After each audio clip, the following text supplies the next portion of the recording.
Hi, ever wondered how to add real time search in Angular? Let's do it with RxJS. So, in .ts file, we will create a new form control. Here, I have used the name search and a search query, a variable for storing our results.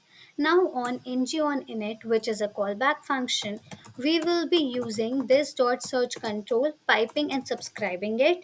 So, here it is taking out and storing the value which are changing. So in pipe we are using debounceTime, which will listen to our user and will wait till the time we have provided, like 100, 200, 300, and this time is in milliseconds. Distinct until changed, which will ignore any repeated values.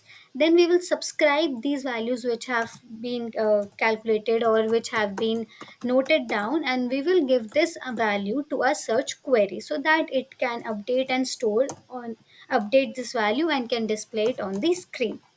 Now here we will move to our .html file, and in this .html file we are just showing the value locally first of all. That's why we are not using any switch map, because we are not making use of any asynchronous or API calls.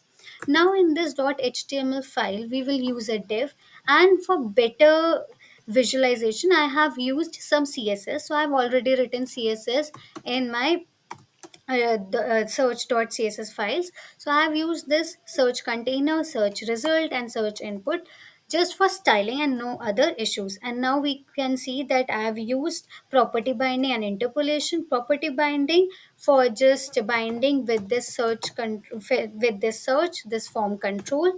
And now I have used this ngif structural directive to show that if I'm getting any value as search query, then I should display this search query. That's it. Thank you.